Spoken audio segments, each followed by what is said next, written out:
तो prime minister तो दूर की बात है, आपको सरकारी महकमे में कोई चपरासी भी रखने की जो है ना वो नहीं सोचता। जिन मुल्कों में ये से हुआ है, उसकी जो बरकत है ना, जिसको हम अपनी मज़हबी ज़ुबान में कहते हैं बरक़ात। कमाल है भाई। अमेरिका का सदर कह रहा है कि पाकिस्तान सबसे ज़्यादा ख़तरनाक मुल्क है, जबकि हमारे वो चेरी ब्लॉसम साहब जो है वो मुसलसल वहाँ जाके सलाम करते हैं और अपना सर टेकते हैं। उसके बावजूद अगर इस तरह की स्टेटमेंट आ रही है तो फिर तो things are not very good at the moment. दोस्तों मैं मिंदर शर्मा स्वागत करता हूं वर्ल्ड हिंदी में आपका। उम्मीद करता हूं आपको स्वस्थ है। दोस्तों आइए दिखाते हैं पाक मीडिया के एक लेटेस्ट वीडियो, जिसमें कैसे डिस्कशन किया गया है भारत के जो लोग दुनिया भर में आज के समय राज कर रहे हैं। क्योंकि कहीं ना कहीं हामिद वसीम और कमर चीमा ने इस चीज पे जोर दे के विश्लेषण किया है कि कैसे भारतीय लोग दूसरे देशों में जाके कैसे राज करने लगे। क्योंकि ये तो सत्य है कि कनाडा जैसे देश में भारतीय लोगों का दबदबा, अब उसके बाद अमेरिका जैसे देश में भी जाके कहीं ना कहीं उनकी संसद में भारतीय लोगों का बैठना और बड़ी बड़ी कंपनियों में सीईओ जैसे पद पे भारतीय लोगों का काबिज होना और उनकी सिर्फ और सिर्फ टैलेंट को ही दर्शाता है। आज के समय ऋषि सुनक ने जब से इंग्लैंड की गद्दी संभाली, उसके बाद से कहीं ना कहीं पाकिस्तानी मीडिया के पास भी एक चर्चा का विषय आ गया कि क्यों पाकिस्तानी लोग इतने कामयाब नहीं हो पाते। जबकि हमीद वसीम जी ने सीधा सीधा बताया है कि पाकिस्तानी लोगों को की इमेज ऐसी है दूसरे और विकसित बड़े देशों में जाके कि वो कोई भी सरकारी ऑफिस में इनको चपड़ासी तक नहीं रखते हैं। तो कैसे ये दूसरी एक वीडियो में पाकिस्तानी जो विदेश मंत्री है उसके बारे में कैसे चेरी ब्लॉसम जैसे कह रहे हैं और विकसित देश कैसे पाकिस्तान को बता रहे हैं कि ये सिर्फ और सिर्फ एक आतंकी कंट्री है। तो दोस्तों देखिए डिबेट और कमेंट में अपनी प्रतिक्रिया जरूर दें। लास्ट में आपसे रिक्वेस्ट करूंगा, चैनल पर नहीं है तो चैनल को सबसे पहले सब्सक्राइब करें, लाइक शेयर कमेंट जरूर करें। दोस्तों जय हिंद, वंदे मातरम, भारत माता की जय। दोस्तों कि एक जो है वो तो न्यूज़ दो हैं जो आपसे डिस्कस करना चाह रहा हूँ, आपका तबसरा लेना चाह रहा हूँ। एक तो सर ये कि ऋषि सुनक जो हैं इंडियन ओरिजिन के पहले जो शख्स हैं जो कि इंडियन ओरिजिन के हैं, लेकिन बरतानिया में यूनाइटेड किंगडम में वो प्राइम मिनिस्टर बन रहे हैं। मतलब उनकी अनाउंसमेंट उनकी पार्टी कंजर्वेटिव पार्टी की तरफ से हो गई है। सर एक तो ये बताएं, आप खुद बाहर रहते हैं, ये कितना मुश्किल करके है जब हम यहाँ पे बैठ के बात करते हैं कि जो वेस्टर्न सोसाइटीज़ हैं वो आपको एक्सेप्ट करती हैं, हम कहते हैं बड़ी लिबरल सोसाइटीज़ हैं। आज का ये जो डिसीजन है कंजर्वेटिव पार्टी का, एक इंडियन ओरिजिन के, एक एशियन ओरिजिन के जो है वो शख्स को अपना वज़ीर आज़म के तौर पे लेना, आप क्या समझते हैं ये उनकी डाइवर्सिटी है, उनके निज़ाम की मजबूती है, और दूसरा इसमें जो क्या एक मैसेज भी है उन लोगों के लिए जो बाहर जाते हैं, वेस्टर्न सोसाइटीज़ में जाते हैं, और अगर आप मेहनत करें तो आप वज़ीर आज़म भी बन सकते हैं। आप इसको कैसे देखते हैं? आप खुद एक वेस्टर्न सोसाइटी में सर रहते हैं। देखें जी, ये थोड़ा सा डेलिकेट मामला है। ये is not just about western society, बल्कि मैं समझता हूँ कि इसका जो की वर्ड है, बॉटम लाइन है, वो डेमोक्रेसी है। जब हम वेस्टर्न सोसाइटी कहते हैं तो ये एक बड़ा लंबा एक इलाका है जो ये लातिन अमेरिका से शुरू होकर तो वो यूरोप के एंड तक, ऑस्ट्रेलिया तक चला जाता है। तो इसमें बड़ी डाइवर्सिटी है, तरह तरह के लोग हैं, और बाज़ मुल्कों में तो प्राइम मिनिस्टर तो दूर की बात है, आपको सरकारी महकमे में कोई चपरासी भी रखने की जो है ना वो नहीं सोचता। जिन मुल्कों में ये से हुआ है उसकी जो बरकत है ना, जिसको हम अपनी मज़हबी ज़ुबान में कहते हैं बरक़ात, उसकी सबसे बड़ी बरकत जो है वो डेमोक्रेसी है। कि जहाँ पे वेस्टर्निज़्म और डेमोक्रेसी का आपस में जो है ना वो मिक्सअप हुआ, तो उसकी वजह से जो है वो अपॉर्चुनिटीज़ देखें। जो डेमोक्रेसी है इज़ ऑल अबाउट क्या है, डेमोक्रेसी को ज़ाहिर है वो इब्राहिम लिंकन और उन तारीफ़ों में जाने के बजाय सीधा जवाब जो होता है वो यही होता है कि जो आदमी जो सलाहियत रखता है सोसाइटी के अंदर, जितने लोग उसके साथ हो सकते हैं, लोगों को इम्प्रेस कर सकता है, वो अपनी जगह बनाता है।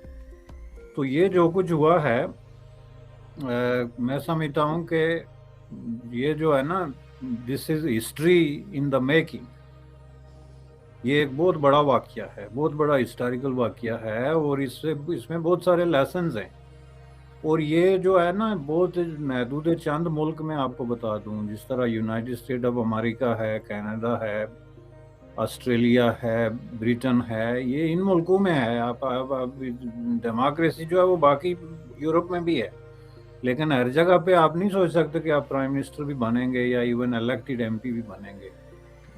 तो इसके लिए ये चीज़ हमें जहन में रखनी चाहिए, क्योंकि लोग इसको कंफ्यूज करते हैं। जब हम डेमोक्रेसी को अंडरमाइन करके ना दूसरी चीज़ें गिनना शुरू हो जाते हैं।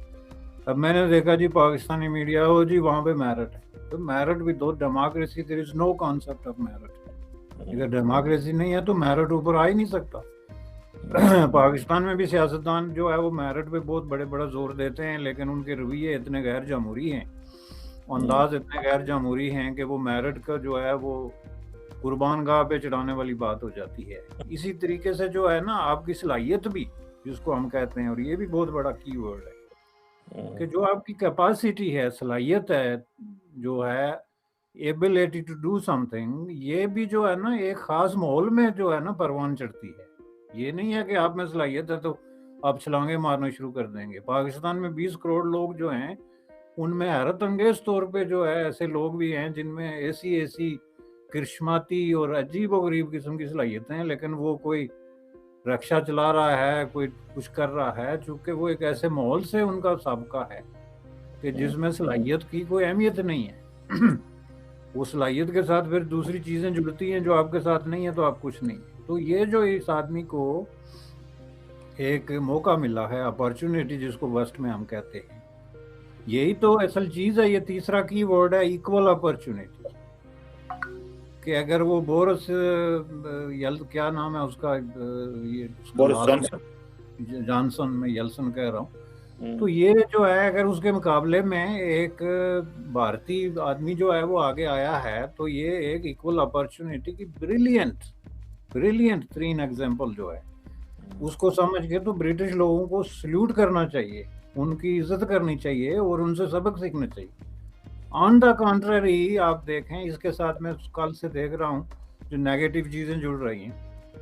आपका जितना सोशल मीडिया है उसमें से 80% जी एशियाई नजात। भाई एशियाई नजात कैसे हो गया? कल जो है वो शी जिनपिंग भी इलेक्ट हुआ, आपने नहीं उसके पीछे एशियाई नजात लगाया, आप कहते हैं चीनी आदमी जो है वो सदर बन गया। तो ये आदमी भारतीय है, let us accept that and this is the truth. तो उसको मेरिट दे भाई, उसको मेरिट दो। अब बात डेमोक्रेसी की भी करते हो, मेरिट की भी करते हो, अपॉर्चुनिटी भी करते हो, और अपना दिल इतना काला है कि ये बात मुंह से निकालते हुए कि भारतीय नहीं ये एशियाई हो गया, क्योंकि उसमें हम भी घुस सकते हैं कि भारतीय के नाम पे एशियाई हो गए तो हम भी घुस सकते हैं, इसलिए बंदा हमारा ही।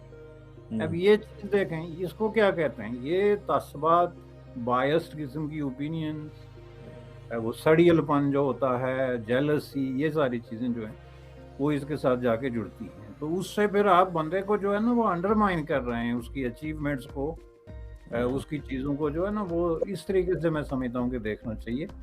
तो ये एक बहुत बड़ा जो है वो रिमार्केबल किस्म का जो है ना इवेंट है इस हिसाब से।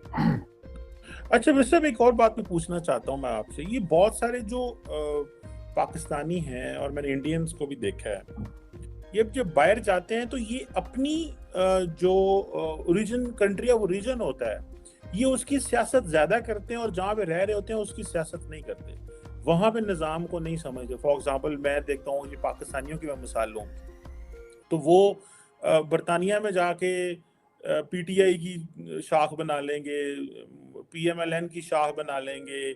मैं हाल ही में यूएस था, शिकागो था, तो वहां पे मैं एक एरिया में गया शिकागो में जिसको आई थिंक दिवान बोलते थे, दिवान स्ट्रीट या कुछ इस तरह करके, जहाँ पे एक हिस्सा जो था वो काफ़ी पाकिस्तानी रह रहे थे, बहुत सारी दुकानें थी, फिर आगे इंडियंस की दुकानें थी और शॉप्स थी, रेस्टोरेंट, होटल्स और सारी चीज़ें थी।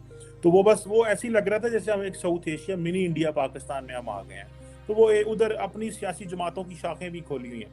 तो हमारे जो लोग हैं वहाँ पे उनके सिस्टम में जाके क्यों, जैसे ये ऋषि ने जाके, सोनक ने वहाँ की जाके जमात में पार्टिसिपेट किया और 42 साल की उम्र में वो वज़ीर-ए-आज़म बन गए, यंगेस्ट वज़ीर-ए-आज़म है बरतानिया का, यूनाइटेड किंगडम का। 1812 में एक यंगेस्ट तरीन वज़ीर-ए-आज़म आया था। तो आप क्यों समझते हैं हमारे लोग क्यों इस तरह वहाँ पे जाके तो उनकी सियासत में जाके पार्टिसिपेट क्यों नहीं करते और अपने मुल्क की जो सियासी जमातें हैं उनकी शाखें खोल लेते हैं वहाँ पे? देखें जी, इसके 2-3 वजूहात हैं। एक तो ये है कि पाकिस्तान में जो मेंटालिटी है ना ओवरऑल सोशल, उसमें ट्राइबलिज़्म बहुत ज़्यादा है।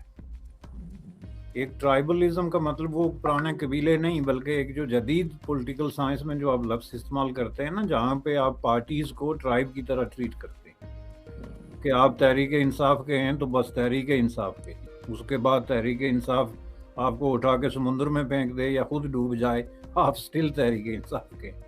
तो वो उस ट्रांस में जो है वो लोग रहते हैं। एक बात। दूसरी बात ये है कि ये जो मसला है ना, इसको ज़रा दूसरे एंगल से भी देखना चाहिए कि देखें यहाँ अपॉर्चुनिटीज़ हैं, मेरिट्स हैं, सलाहियतें हैं, ये सारी चीज़ें हैं, डेमोक्रेसी है, लेकिन इसके बावजूद अब हर आदमी अपने वो कहते हैं ना हिस्सा बाकदरे जुस्सा जो है वो वसूल करता है। लेकिन एक चीज़ याद रखनी चाहिए कि इसमें भी ये डिपेंड करता है कि आपका जो सोशल स्टेटस है और आपका जो सोशियो इकोनॉमिक स्टेटस है वो क्या है। सवाल ये पैदा होता है कि एक आदमी अगर रिफ्यूजी आ गया पाकिस्तान से, तो आके $20 पे टैक्सी चला रहा है, तो वो कितने अरसे बाद जो है वो वज़ीर-ए-आज़म बन सकता है।